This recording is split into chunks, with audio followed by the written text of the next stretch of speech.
ओम शांति 3/12/2024 महावाक्य आजिर साकार मुरली मिठा बाबा कहउछंती मिठे बच्चे जोगर यात्रा रे बेपरुआ हुओ नाही। जोग द्वारा ही आत्मा पवित्र हेब। बाबा आसीछंती समस्त आत्मा मानंकर सेवा करी तांको शुद्ध करिबा पाई। प्रश्न केउ स्मृति बजाय रहिले खाद्य पानीय शुद्ध होई जीव। उत्तर जदि स्मृति रे रहिब जे आमे सत्यखंड को अर्थात सत्य दुनिया को जीवा पाई बाबांको पाखकु आसीछु अथवा मनुष्यरु देवता हेबा पाई आसीछु तेबे खाद्य पानीय आपे आपे शुद्ध होई जीव। कारण देवता माने केबे भी अशुद्ध जिनिस खांती नाही। जेतेबेले आमे सत्य बाबांको पाखकु आसीछु सत्यखंड अर्थात पवित्र दुनियार मालिक हेबा पाई आसीछे तेणु पतित अर्थात अशुद्ध होई परिबा नाही। ओम शांति आत्मिक पिता आत्मिक पिलामानकु पचारुछंती पिलामाने तुमे जेतेबेले एठारे बसुच तेबे काहाकु मने पकाउछ? निजर अविनाशी पितांकु। से केउठी अछंती? तांकु ही डका जाए ना हे पतित पावन। आजिकाली सन्यासी माने मध्य कहउछंती पतित पावन सीताराम अर्थात पतितंकु पवित्र कराउथिबा राम आस। ए कथा तो पिला माने बुझुछंती जे पवित्र दुनिया सत्य जुग को आ पतित दुनिया कली जुग को कहा जाए। एबे तुमे केउठी बसिच? कली जुगर अंतिम समय रे डाकुछंती बाबा आसी हमको पवित्र कराओ। आमे किए? आत्मा। आत्मा को ही पवित्र हेबाकू पड़िबो। आत्मा पवित्र हेले शरीर मध्य पवित्र मिली थाए। आत्मा पतित हेबा द्वारा शरीर मध्य पतित मिलिबो। एही शरीर माटीर पितुला अटे। आत्मा तो अविनाशी। आत्मा एही कर्मेंद्रिय द्वारा डाकुछि बाबा मु बहुत पतित होई जाइछि मोते आसी पवित्र कर। बाबा हमको पवित्र कराउछंती। पांच विकार रूपी रावण पतित कराई थाए। वर्तमान बाबा स्मृति देउछंती आमे पवित्र थिलु पुणी एही परि 84 जन्म नेई नेई एबे अंतिम जन्म रे अछु। एहा मनुष्य सृष्टि रूपी वृक्ष बाबा कहउछंती मु एहार बीज रूप अटे। मोते डाकुछंती हे परम पिता परमात्मा ओ गॉड फादर मोते उद्धार कर। प्रत्येक निज पाई कहउछंती मोते मुक्त कर एवं पंडा होई शांतिधाम घर को नहीं जाओ। सन्यासी माने मध्य कहिथांती स्थायी शांति किपरि मिलिबो। शांतिधाम तो हेउछि आत्मार घर। जेउठारु आत्मा माने आसी अभिनय करुछंती सेठारे केवल आत्मा माने रहिथांती शरीर नुहे। आत्मा माने नंगी अर्थात अशरीर अवस्था रे रहिथांती। नंगेर अर्थ एहा नुहे जे बिना वस्त्र रहिबा नाही। शरीर व्यतीत आत्मा नंगी अर्थात अशरीर रही थाए। बाबा कहउछंती पिले तुमे आत्मा माने सेठारे ब्रह्मलोक रे बिना शरीर रे रहुछ सेथिपाई ताकू निराकारी दुनिया कहा जाए। पिला मानकू सीढ़ी चित्र विषय बुझा जाइछि। आत्मा किपरि सीढ़ी तळकू खसी आसुछि। तळकू खसिबा पाई सर्वाधिक 84 जन्म लागि थाए। पुणी केही केही मध्य गोटिए जन्म नहीं थांती। आत्मा माने उपरु ही आसी थांती। एबे बाबा कहउछंती मु तुमको पवित्र करिया पई आसीछि। शिव बाबा ब्रह्मांक द्वारा तुम मानकू पाठ पढ़ाउछंती। शिव बाबा हेउछंती आत्मा मानंकर पिता एवं ब्रह्मांको आदिदेव कहा जाए। एही दादांक भितरे बाबा किपरि आसुछंती एहा तुमे पिला माने ही जानुछ। मोते मध्य डाकुछंती हे पतित पावन आस। आत्मा माने एही शरीर द्वारा ही डाकी थांती। मुख्य हेउछि आत्मा। एहा हेउछि दुखदाम। एही कली जुगरे देख किपरि बसी थाउ थाउ हठात मृत्यु होई जाउछि। सेठारे एपरि कोनोसी बेमार हेबो नाही। बाबा कहउछन ताहार नाम ही हेउछि स्वर्ग। एहा केते भलो नाम अटे। मुखरे कहिबा द्वारा ही हृदय खुशी होई जाउछि। ख्रीस्टियन माने मध्य कहिथांती कृष्णंकर 3000 वर्ष पूर्वरु भारत स्वर्ग थिला। एठारे भारतवासी मानकू किछि भी जणा नाही। କାରଣ ସେମାନେ ବହୁତ ସୁଖ ଦେଖିଛନ୍ତି ଏବଂ ଦୁଃଖ ମଧ୍ୟ ବହୁତ ଦେଖିଛନ୍ତି। ତେଣୁ ତମ ପ୍ରଧାନ ହୋଇଯାଇଛନ୍ତି। ଏମାନଙ୍କର ହିଁ 84 ଜନ୍ମ ଅଟେ। ଅଧାକଳ୍ପ ପରେ ପୁଣି ଅନ୍ୟ ସବୁ ଧର୍ମ ଆସୁଛନ୍ତି। ଏବେ ତୁମେମାନେ ବୁଝିପାରୁଛ ଅଧାକଳ୍ପ ଦେବୀ ଦେବତାମାନେ ଥିଲାବେଳେ ଅନ୍ୟ କୌଣସି ଧର୍ମ ନଥିଲା। ଯେତେବେଳେ ତ୍ରେତା ଯୁଗରେ ରାମ ରାଜ୍ୟ ହେଲା ସେତେବେଳେ ଇସଲାମୀ ବୌଦ୍ଧୀ ନଥିଲେ। ମନୁଷ୍ୟ ତ ବିଲକୁଲ ଘୋର ଅନ୍ଧକାରରେ ଅଛନ୍ତି। କହୁଛନ୍ତି ଦୁନିଆର ଆୟୁଷ ଲକ୍ଷ ଲକ୍ଷ ବର୍ଷ ଅଟେ। ସେଥିପାଇଁ ମନୁଷ୍ୟମାନେ ଦ୍ୱନ୍ଦ୍ୱରେ ପଡ଼ୁଛନ୍ତି କି କଳିଯୁଗ ବର୍ତ୍ତମାନ ଛୋଟ ପିଲା ଅଟେ। ତୁମେମାନେ ବୁଝୁଛ ଯେ କଳିଯୁଗ ପୁରା ହୋଇ ଏବେ ସତ୍ୟଯୁଗ ଆସିବ। ସେଥିପାଇଁ ତୁମେ ବାବାଙ୍କ ଠାରୁ ସ୍ୱର୍ଗର ସମ୍ପତ୍ତି ନେବା ପାଇଁ ଆସିଛ। ତୁମେ ସମସ୍ତେ ସ୍ୱର୍ଗବାସୀ ଥିଲ। ବାବା ସ୍ୱର୍ଗ ସ୍ଥାପନ କରିବା ପାଇଁ ଆସୁଛନ୍ତି। ତୁମେ ହିଁ ସ୍ୱର୍ଗକୁ ଆସିବ, ବାକି ସମସ୍ତେ ଶାନ୍ତିଧାମ ଘରକୁ ଚାଲିଯିବେ। ତାହା ହେଉଛି ସୁଇଟ୍ ହୋମ୍। ଆତ୍ମାମାନେ ସେଠାରେ ନିବାସ କରନ୍ତି, ପୁଣି ଏଠାକୁ ଆସି ପାଠଧାରୀ ହୁଅନ୍ତି। ଶରୀର ବ୍ୟତୀତ ତ ଆତ୍ମା କହିବି ପାରିବ ନାହିଁ। ସେଠାରେ ଶରୀର ନାହିଁ, ତେଣୁ ଆତ୍ମାମାନେ ଶାନ୍ତିରେ ଥାନ୍ତି। ପୁଣି ଅଧାକଳ୍ପ ଦେବୀ ଦେବତାମାନେ ସୂର୍ଯ୍ୟବଂଶୀ ଚନ୍ଦ୍ରବଂଶୀ ହୋଇଥାନ୍ତି। ପୁଣି ଦ୍ୱାପର କଳି ଯୁଗରେ ମନୁଷ୍ୟ ହୋଇଥାନ୍ତି। ଦେବତାମାନଙ୍କର ରାଜ୍ୟ ଥିଲା, ପୁଣି ଏବେ କୁଆଡ଼େ ଗଲା କାହାକୁ ଜଣା ନାହିଁ। ଏହି ଜ୍ଞାନ ଏବେ ତୁମମାନଙ୍କୁ ବାବାଙ୍କ ଠାରୁ ମିଳୁଛି। ଆଉ କୌଣସି ମନୁଷ୍ୟଠାରେ ଏହି ଜ୍ଞାନ ନାହିଁ। ବାବା ହିଁ ଆସି ମନୁଷ୍ୟମାନଙ୍କୁ ଜ୍ଞାନ ଦେଉଛନ୍ତି, ଯାହାଦ୍ୱାରା ତୁମେ ମନୁଷ୍ୟରୁ ଦେବତା ହେଉଛ। ତୁମେମାନେ ମନୁଷ୍ୟରୁ ଦେବତା ହେବା ପାଇଁ ଏଠାକୁ ଆସିଛ। ଦେବତାମାନଙ୍କର ଖାଦ୍ୟ ପାନୀୟ ଅଶୁଦ୍ଧ ହୋଇନଥାଏ। ସେମାନେ କେବେ ବି ବିଡ଼ି ଆଦି ପିଅନ୍ତି ନାହିଁ। ଏଠାକାର ପତିତ ମନୁଷ୍ୟମାନଙ୍କର କଥା ନ କହିଲେ ଭଲ। କ'ଣ କ'ଣ ସବୁ ଖାଉଛନ୍ତି? ଏବେ ବାବା ବୁଝାଉଛନ୍ତି ଏହି ଭାରତ ପୂର୍ବରୁ ସତ୍ୟଖଣ୍ଡ ଥିଲା। ତାହା ନିଶ୍ଚିନ୍ତ ସତ୍ୟ ବାବା ହିଁ ସ୍ଥାପନ କରିଥିବେ। ବାବାଙ୍କୁ ହିଁ ସତ୍ୟ କୁହାଯିବ।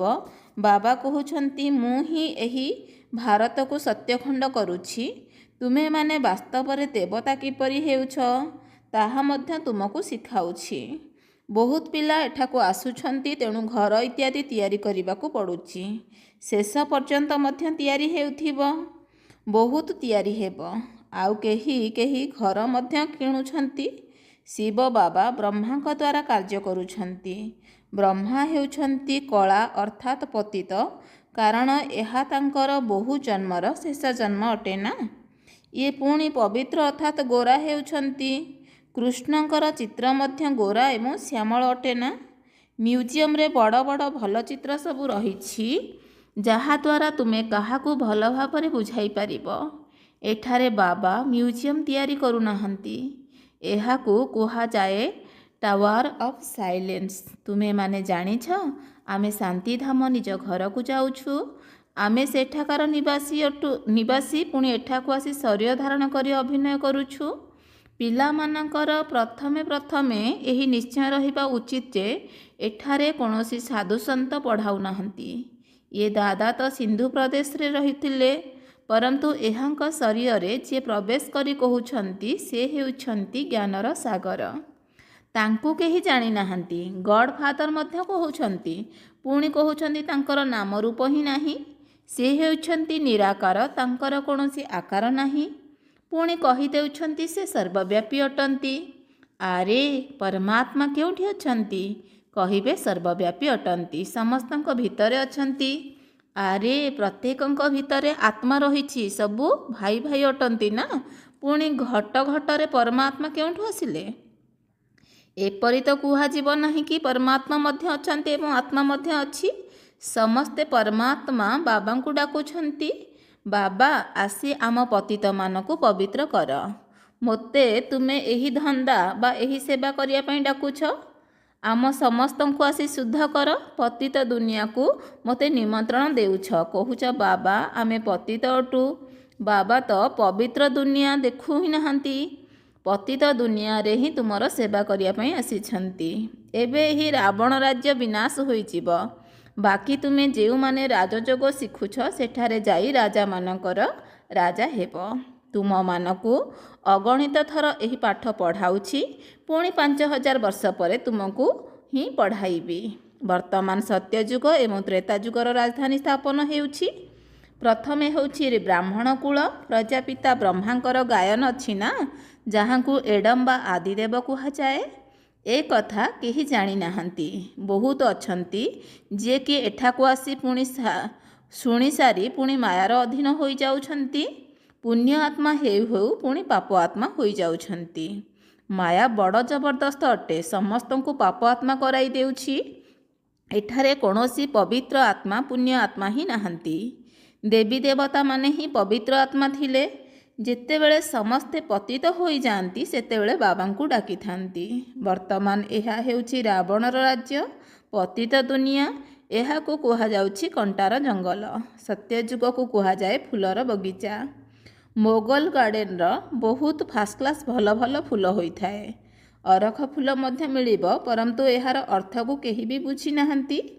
ଶିବଙ୍କ ଉପରେ ଅରଖ ଫୁଲ କାହିଁକି ଚଢ଼ାଉଛନ୍ତି, ଏ କଥା ମଧ୍ୟ ବାବା ବୁଝାଉଛନ୍ତି। ଯେତେବେଳେ ମୁଁ ପାଠ ପଢ଼ାଉଛି, ଏଥିରେ କେହି ଫାଷ୍ଟ କ୍ଲାସ୍ ମୋତି, କେହି ରତନ ଜ୍ୟୋତି, କେହି ପୁଣି ଅରଖ ଫୁଲ ମଧ୍ୟ ଅଛନ୍ତି।